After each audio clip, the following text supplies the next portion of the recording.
नमस्कार दोस्तों। Law of one यानी एक का कानून, या कह लीजिए एक का ज्ञान, या कह लीजिए एक के तरीके।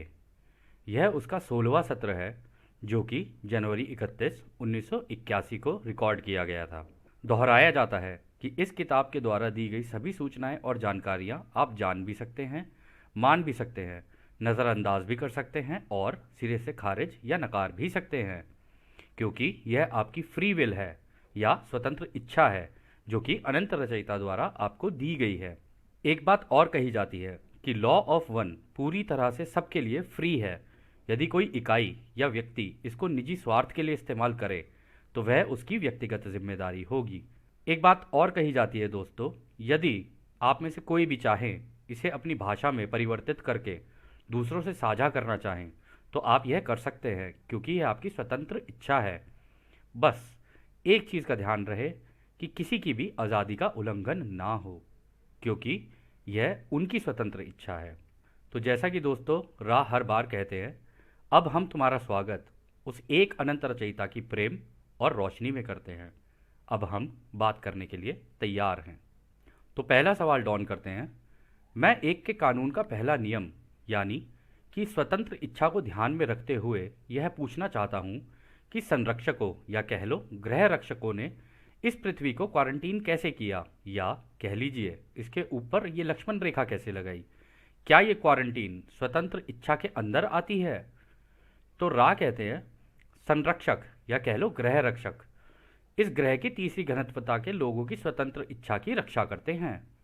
वह ग्रह के चारों ओर क्वारंटीन को सक्रिय कर देते हैं, यानी इस लक्ष्मण रेखा को सक्रिय कर देते हैं, ताकि यहाँ के लोगों की स्वतंत्र इच्छा में कोई दखल ना दे सके।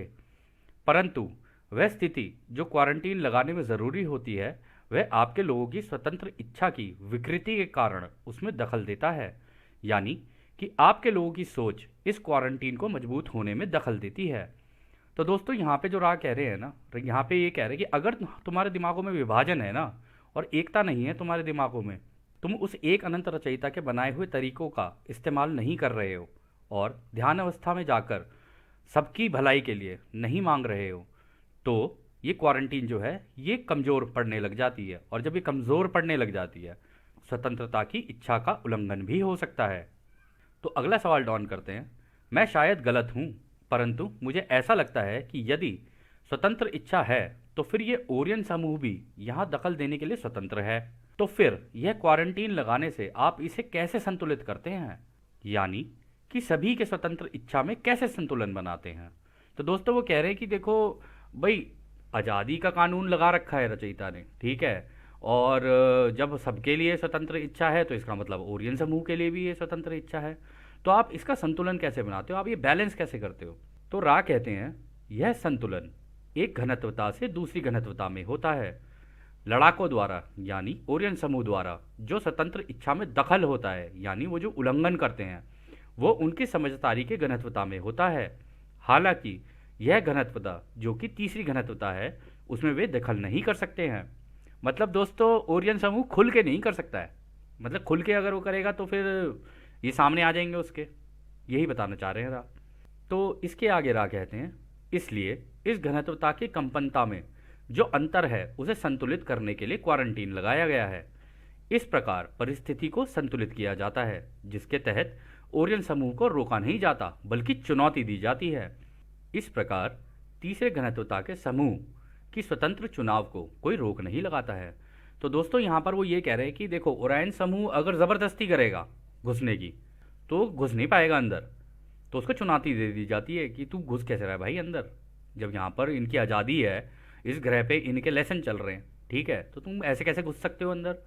तो अगला सवाल डॉन करते हैं। हमारे क्वारंटीन में अचानक कुछ समय के लिए जब खिड़कियां यानी विंडोज़ खुल जाती हैं, जिसका इस्तेमाल करके ओरियन समूह कभी कभी अंदर आ जाते हैं, क्या इसका संबंध स्वतंत्र इच्छा से होने वाली विकृति से है? तो दोस्तों यहाँ पे वो कह रहे हैं ये जो पोर्टल्स से खुल जाते हैं ना, जो खिड़कियाँ से खुल जाती है, विंडोज़ खुल जाती हैं, इनका इस्तेमाल करके ये ओरियन समूह अंदर आता है। और तो वो ये कह रहे हैं कि इसमें क्या स्वतंत्र इच्छा का उल्लंघन हो जाता है, इस वजह से ऐसा हो जाता है क्या? तो रा कहते हैं हाँ यह सही है। तो डॉन कहते हैं क्या आप बता सकते हैं कि यह कैसे कार्य करता है, मतलब ये काम कैसे करता है? तो रा कहते हैं यह बिल्कुल रैंडम नंबर जनरेटर के काफ़ी समान है, जो कि एक खास सीमा के भीतर कार्य करता है। तो दोस्तों, ये जो रैंडम नंबर जनरेटर है यह कुछ इस तरीके से काम करता है। ये हालांकि इसको टेक्नोलॉजी से भी बनाया जा सकता है। तो मान लीजिए 0 और 1, यानी 0 और 1। तो यदि आप इस रैंडम नंबर जनरेटर की तरफ आप जो भी सोचेंगे, यदि आपने सोचा 0 0 0, तो उसके ऊपर लिख कर आ जाएगा 0 0 0।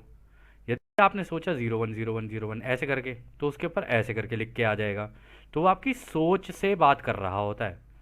यदि आप जानना चाहें इस रैंडम नंबर जनरेटर के बारे में थोड़ा अधिक, तो हमने 4 डॉक्यूमेंट्री आपको बताई थी स्टीवन ग्रियर की। तो यदि आप वो देखेंगे तो उसमें उन्होंने इसका उदाहरण भी दे रखा है। तो खैर, अगला सवाल डॉन करते हैं। इन रैंडम नंबर जनरेटर के स्रोत या सोर्स क्या है? क्या यह गृह रक्षकों द्वारा बनाई जाती है, जो अपने रखवाली को संतुलित करने के लिए करते हैं, या इनका स्रोत संरक्षकों के अलावा भी कोई है, यानी गृह रक्षकों के अलावा भी कोई है? इसका सोर्स क्या है? तो रा कहते हैं सभी स्रोत एक ही हैं। हालांकि हमने आपका सवाल समझ लिया है। ये जो खिड़कियां खुलने की घटना होती है वह गृह रक्षकों के अन्य स्वयं के द्वारा होती है, यानी अदर सेल्फ। यह आपके स्थान समय में इस घनत्वता के बाहर से संचालित या ऑपरेट होती है, जिसे आप बुद्धिमान ऊर्जा का क्षेत्र कहते हैं। आपके अपने चक्रों की तरह ही उसका अपना संतुलन होता है, उसका लय होता है। जैसे घड़ी बजने की आवाज़ या स्ट्राइकिंग होती है। जब खिड़कियां खुलने की घटना होती है, इसमें किसी के पास घड़ी नहीं होती है, यानी यह कभी भी खुल जाती है, इसलिए रैंडम दिखती है। रैंडम का मतलब हो गया कि अपने आप होती हुई। यह आयाम, डायमेंशन, या कह लीजिए घनत्वता जहाँ से संतुलन बनता है, वहाँ यह रैंडम नहीं होता है। इसलिए हमने यह कहा कि यह समानता कुछ सीमा तक ही हो सकती है। तो दोस्तों, यहाँ पर जो रा कह रहे हैं ना, वो ये कह रहे हैं कि देखो, ये जो जिन घनत्वताओं से ये वो हो रही होती है ना, मैनेज हो रही होती है, ठीक है, इसको मैनेज करते तो गृह रक्षक ही हैं, लेकिन वो गृह रक्षक के खुद की कॉपी होते हैं। मतलब वो भी बिल्कुल गृह रक्षक की तरह ही काम करते हैं। और ये बिल्कुल इस तरीके से काम करती है जैसे कोई घड़ी चल रही हो, टक टक टक टक। तो इसमें अगर कहीं पर भी कुछ दिक्कत आती है तो वो अपने आप ही आती है, क्योंकि यह पूरी तरीके से निर्धारित इस पर है कि वहाँ के लोगों की सोच कैसी है। अगर सोच में विभाजन है तो यह कभी भी खुल सकती हैं। इसलिए वो कह रहे हैं कि ये रैंडम होता है, अपने आप ही खुलती हैं, ऐसा नहीं है कि कोई इसको खोलता है। तो खैर, अगला सवाल डॉन करते हैं। इन खिड़कियों के संतुलन द्वारा गृह रक्षक लोगों की सकारात्मक सोच को बचाते हैं और इस कवच द्वारा ओरियन के समूह को पूरी तरह रोकते हैं। क्या यह सही है? तो सवाल भी अच्छा किया उन्होंने। सवाल कहा कि क्या इस संतुलन के द्वारा, मतलब इससे संतुलन बना के रखा जाता है क्या? गृह रक्षक जो है वो बाहर से इसको लगा देते होंगे ग्रह के ऊपर, और इससे ओरियन समूह को रोका जाता होगा। मतलब एक तरीके से कवच का काम करती है, वही एक तरीके से लक्ष्मण रेखा जैसी। तो रा कहते हैं आप आंशिक रूप से पार्शली सही हैं। यह संतुलन तब बनता है जब लोगों के समूह में सकारात्मकता और नकारात्मकता का प्रभाव बराबर मात्रा में हो। इसलिए आपके इस ग्रह में कम नकारात्मकता की बजाय सकारात्मक सूचना या प्रोत्साहन की आवश्यकता है, क्योंकि आपके लोगों में कुछ हद तक नकारात्मक दिशा में झुकाव ज़्यादा है। तो यहाँ पर राय ये कह रहे हैं कि देखो, अगर पॉजिटिव और नेगेटिव इन दोनों का संतुलन बना रहा, ठीक है, तो कोई दिक्कत नहीं आएगी। लेकिन अगर नेगेटिव सोच ज़्यादा हो गई लोगों की, या वो विभाजन के रास्ते पर निकल गए, तो ये झुकाव ज़्यादा हो जाता है, और उस केस में ऐसा हो सकता है कि ये खिड़कियाँ जो है ना, ये खुल जाए। तो अगला सवाल डॉन करते हैं। इस तरीके से पूरी स्वतंत्र इच्छा संतुलित होती है ताकि हर व्यक्ति को बराबर अवसर मिले कि वह दूसरों की सेवा या खुद की सेवा में चुनाव कर सके। क्या यह सही है? तो रा कहते हैं हाँ, ये बिल्कुल सही है। तो डॉन अगला सवाल करते हैं। मेरे ख्याल से स्वतंत्र इच्छा के कानून के बारे में यह काफ़ी गहरी जानकारी है, इसके लिए हम आपको धन्यवाद करते हैं। एक छोटा सा सवाल है, यदि मैं इस सिद्धांत प्रिंसिपल का एक उदाहरण दूं, यदि महासंघ इस धरती पर आए तो लोग उन्हें भगवान की तरह देखेंगे, जिससे उनकी स्वतंत्रता के कानून का उल्लंघन होगा और उनका ध्रुवीकरण कम हो जाएगा। मैं अनुमान लगाता हूं कि वही स्थिति तब भी होगी जब ओरियन समूह उतरेगा। यह उनकी ध्रुवता खुद की सेवा की तरह कैसे प्रभावित होगा? यदि ओरियन समूह यहाँ धरती पर आ जाए और खुद को भगवान की तरह जाने जाने लगे। तो रा कहते हैं ओरियन के समूह की धरती पर उतरने की घटना से लोगों के ध्रुवीकरण पर गहरा असर होगा। उन लोगों का झुकाव खुद की सेवा की तरफ होने लगेगा। पिछले अवसर का बिल्कुल उल्टा जो आपने कहा था, यानी कि तब जब महासंघ के लोग उतरते। तो दोस्तों यहाँ पर राय ये कह रहे हैं कि अगर ओरियन समूह भी अपनी लैंडिंग यहाँ कर दे, ठीक है, तो वो हो सकता है कि अपने आप को भगवान की तरह दिखाने लग जाए, ठीक है, जबकि रचयिता तो तरंगे हैं, ठीक है। तो ये कौन है जो अपने आप को क्या कहते हैं भगवान की तरह दिखाने की कोशिश कर रहा है? तो यहाँ पर ये कह रहे हैं कि अगर ये भी हो सकता है कि वो अपने आप को भगवान की तरह दिखाने लग जाए, और ये भी हो सकता है कि वो दूसरों का ध्रुवीकरण ऐसा कर दे कि वो उसको भगवान मानने लगें और खुद की सेवा के रास्ते पर निकल पड़े। और उन्होंने ये कहा ये बिल्कुल उल्टा होगा। अगर महासंघ के लोग उतरते तो ऐसा नहीं होता। महासंघ के लोग तो यही कहते हैं कि भाई अनंत रचयिता एक है, अनंत रचयिता एक है, हम तो उसके दूत हैं। तो अगला सवाल डॉन करते हैं, यदि ओरियन समूह उतरने में समर्थ हो जाता है तो क्या इससे उनकी ध्रुवीकरण में बढ़ोतरी हो जाएगी? मैं इसे इस तरह समझने की कोशिश कर रहा हूं कि क्या यह उनके लिए बेहतर नहीं होगा कि वे पर्दे के पीछे से काम करें और हमारे ग्रह से ऐसे लोगों को ढूंढें जिनका झुकाव खुद की सेवा की तरफ अपनी स्वतंत्र इच्छा से हो। ओरियन समूह के लिए यह भी अच्छा होगा कि वह धरती पर उतरे और अपनी शक्तियों का प्रदर्शन करें, तो लोग इससे ज़्यादा पसंद करेंगे। तो रा कहते हैं पहले उदाहरण में यदि हम देखें तो ओरियन समूह के लिए यह तरीका ज़्यादा समय के लिए लाभदायक होगा, क्योंकि यह धरती पर उतरकर एक के कानून का उल्लंघन नहीं कर रहे हैं और इस प्रकार से वह इस ग्रह में अपना काम भी करते रहेंगे। तो दोस्तों यहाँ पर डॉन ने जो सवाल किया, डॉन ने कहा कि भाई ये ज़्यादा उनके लिए सही नहीं रहेगा कि चुपचाप पीछे से पर्दे के पीछे से काम करते रहें और किसी को बताएं भी ना, और जो लोग खुद की सेवा के रास्ते पर हैं उनको अपना अपना सारा कुछ देते रहें, और ये क्या कहते हैं उस तरीके से अगर काम करेंगे तो शायद ज़्यादा उनके लिए बेहतर रहेगा। तो दूसरे पार्ट में उन्होंने ये भी कहा डॉन ने कि अगर वो धरती पर पूरी तरीके से अपनी लैंडिंग कर दे और अपनी शक्तियों का प्रदर्शन करे, अपनी टेक्नोलॉजी से ये कर दे, अपनी टेक्नोलॉजी से वो कर दे, तो शायद इस केस में लोग इसको ज़्यादा पसंद करेंगे और हो सकता है उसकी दिशा में भी निकल जाए। परंतु राय ये कह रहे हैं, कह रहे कि देखो ओरियन समूह के लिए ये चीज़ तो ठीक है कि वो पीछे से ही काम करे, तो वो उसके लिए ज़्यादा लाभदायक रहेगा, क्योंकि ऐसे में वो खुद नहीं कर रहा है, दूसरों से करवा रहा है, ठीक है, और वो भी उस तरीके से कि वो अपनी खुद की इच्छा से कर रहे हैं। और इस तरह से अगर वो काम करते रहें तो ये ज़्यादा प्रभावी साबित होगा। तो आगे राह कहते हैं दूसरे परिस्थिति में यदि वह बड़ी संख्या में धरती पर उतरे तो उनका ध्रुवीकरण नीचे भी जा सकता है, क्योंकि इस तरह वह पूरे ग्रह की स्वतंत्र इच्छा का उल्लंघन कर देंगे। यद्यपि यह एक तरह का जुआ भी हो सकता है। यदि उन्होंने ग्रह को जीतकर अपने साम्राज्य में ले जाने की कोशिश की तो उस ग्रह में स्वतंत्र इच्छा दोबारा स्थापित कर दी जाती है। इस प्रकार ओरियन समूह के इस गतिविधि को रोक दिया जाता है। भ्रम का कानून या कह लो कन्फ्यूजन का कानून या कह लो आज़ादी का कानून को तोड़ने के कारण उनकी इस आगे बढ़ने की इच्छा पर रोक लगाई जाती है। तो दोस्तों यहाँ पे राज जो कह रहे हैं ना कि अगर वो ऐसे खुलकर करेंगे, ठीक है, तो इसका मतलब पूरे ग्रह की आज़ादी का उल्लंघन हो चुका है, और जैसे ही ग्रह की आज़ादी का उल्लंघन होता है तो फिर इसको दोबारा स्थापित किया जाता है, फ्री विल को, यानी आज़ादी का ये जो कानून है इसको दोबारा स्थापित किया जाता है। यानी अगर उसने आज़ादी का उल्लंघन कर दिया तो फिर तो युद्ध की स्थिति सी हो जाती है, आपस में आमने सामने हो जाते हैं ये कि तुमने आज़ादी का उल्लंघन कर दिया, और लोगों को ये पता चल जाए कि हाँ जी हमारी आज़ादी का उल्लंघन हो गया है।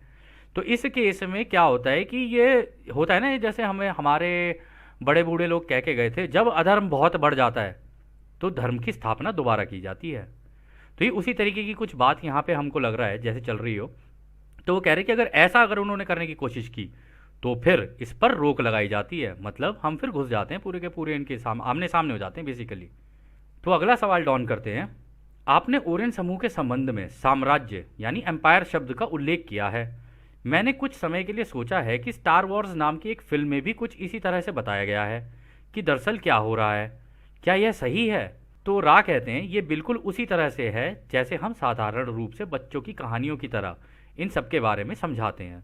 तो दोस्तों यहाँ पे ये जो कह रहे हैं स्टार वॉर्स की, तो स्टार वॉर्स काफ़ी समय पहले 80s में भी आई थी, 90s में भी आई, इस तरीके की कई कई चीज़ें आई। और यदि हम लोग अपना भी देखें, हम तो केवल अपनी सीमित जानकारियों के हिसाब से हम महाभारत जानते हैं, हम रामायण जानते हैं। यदि कोई और किसी और धर्म का है तो वो उसे अपने धर्म की तरीके से देख सकता है। तो इस केस में यहाँ पर वो ये कह रहे हैं कि ये तो तुम्हें कहानियों की तरह बताई गई है, मतलब ये कि वो इसको अपने साम्राज्य में लाने की कोशिश करे। तो वो अगला सवाल डॉन करते हैं, क्या वो इकाई जिनका झुकाव खुद की सेवा की तरफ है, उनकी कटाई भी उसी तरह होती है जिस तरह दूसरों की सेवा करने वालों की कटाई होती है? तो रा कहते हैं, कटाई तो सिर्फ एक ही होती है। सिर्फ वही चौथी घनत्वता में प्रवेश कर पाता है जिन्होंने एक रचयिता को ढूंढने के लिए अपने रास्ते चुन रखे होते हैं कि उन्हें किस दिशा में जाना है। तो दोस्तों यहाँ पर राय ये कह रहे हैं कि देखो भाई, हार्वेस्ट तो एक ही होगी, ठीक है। अब सबने अपने अपने रास्ते चुन लिए हैं। जिसने अपने रास्ते नहीं चुने, तो रा ने पहले ही कह दिया था कि ये ग्रह खाली हो जाएगा, या हो सकता है भी आगे कह दे कि ये ग्रह खाली हो जाएगा। तो जिन लोगों ने अपने रास्ते चुन लिए हैं ना, उनकी कटाई उसी दिशा में हो जाएगी, मतलब वो उसी तरीके के सतयुग में जाएंगे। तो अगला सवाल डॉन करते हैं, अच्छा तो जैसे हम चौथी घनत्वता में प्रवेश करेंगे वहाँ विभाजन हो जाएगा, यानी कि वे सारे लोग जो चौथी घनत्वता में जाएंगे वे किसी ग्रह या स्थान में जाएंगे, जहाँ उनमें से कुछ लोग जो दूसरों की सेवा वाले होंगे वो अलग ग्रह में जाएंगे, और कुछ लोग उस जगह जाएंगे जहाँ खुद की सेवा करने वाले लोग होंगे। क्या यह सही है? तो रा कहते हैं हाँ, यह सही है। तो दोस्तों इसका मतलब चौथी घनत्वता में सतयुग का भी विभाजन है, ऐसा नहीं है सतयुग एक ही है। जो खुद की सेवा के रास्ते पर चल रहे हैं वो उस तरीके के ग्रह पे निकल जाएंगे, जो अपनी सेवा, जो दूसरों की सेवा के रास्ते पर है वो दूसरे तरह के ग्रह पे चले जाएंगे। इसी तरीके से रा बोल रहे हैं कि हाँ ये सही है। तो अगला सवाल डॉन करते हैं, अच्छा जब महासंघ ने क्वारंटीन लगाई थी करीब 75,000 साल पहले, क्या ओरियन समूह ने इसके पहले इस ग्रह के किसी भी भाग में संपर्क करने की कोशिश की थी? तो रा कहते हैं लगभग 45,000 साल पहले यह कोशिश हुई थी, परंतु यह सफल नहीं हो पाई। तकरीबन 26,000 वर्ष पहले इस समूह ने अपनी एक इकाई को इस ग्रह में भेजा। इस प्रयास में उन्हें थोड़ी सफलता मिली, पर भविष्य में इसका प्रभाव इतना अधिक नहीं हुआ। 2300 वर्ष पहले से अब तक यह समूह भी लगातार कटाई के लिए उसी प्रकार प्रयास कर रहे हैं जिस प्रकार महासंघ कर रही है। तो इसका मतलब दोनों ही पार्टीज काम कर रही हैं दोस्तों, कि मतलब महासंघ भी काम कर रहा है और इधर से ओराइन समूह भी काम कर रहा है, इस किताब के हिसाब से अगर देखा जाए तो अगला सवाल डॉन करते हैं, क्या आप उस इकाई का नाम बता सकते हैं जिन्हें 26,000 वर्ष पहले उन्होंने भेजा था? तो रा कहते हैं उस इकाई का नाम याहवे था। तो अगला सवाल डॉन करते हैं, क्या आप हमें बता सकते हैं कि 10 धर्म आदेश यानी कमांडमेंट की उत्पत्ति कहाँ से हुई? तो दोस्तों यहाँ पे क्योंकि जिम, डॉन और कार्ला क्रिश्चियन थे, तो उन्होंने बाइबल का उदाहरण लिया। उदाहरण में 10 कमांडमेंट्स बताई गई हैं, तो उन 10 कमांडमेंट्स के बारे में यहाँ पर बात हो रही है कि ये 10 कमांडमेंट्स क्या हैं। तो रा कहते हैं इन धर्मादेशों की उत्पत्ति नकारात्मक संस्थाओं के कानून का पालन करने वाले से हुई थी, जो सकारात्मक झुकाव वाले व्यक्ति की सूचना को प्रभावित करती हैं। यह सूचनाएं थी तो नकारात्मक, परंतु इसे सकारात्मक रूप से पेश किया गया। तो दोस्तों यहाँ पर राय ये कह रहे हैं कि देखो, ये बताई तो इस तरीके से गई कि हाँ ये तुम्हारे फायदे के लिए है, परंतु ये थी नकारात्मक। तो यानी राय यहाँ पर ये कह रहे हैं यदि तुम आज़ादी का कानून इसके ऊपर लगाओगे, यदि उसके अंदर ऐसा लिखा हो कि तू ऐसा कर और ऐसा ना कर, तो अगर आप इसको देखोगे तो उससे आपको शायद पता चल जाएगा कि हाँ ये एक तरीके की किसी को ऑर्डर देना है कि तू ऐसा कर और तू ऐसा ना कर। तो अगला सवाल डॉन करते हैं, क्या यह ओरियन समूह द्वारा दिया गया था? तो रा कहते हैं हाँ यह सही है। तो दोस्तों यह सत्र भी थोड़ा सा लंबा हो सकता है, तो इस सत्र को हम लोग यहीं रोकते हैं। तो जैसा कि रा कहते हैं, अब हम आपको उस एक अनंत रचयिता के प्रेम, उसकी रोशनी, उसकी शक्ति और उसकी शांति में छोड़कर चलते हैं। आदने हमारे भाइयों, आदने वासु। धन्यवाद।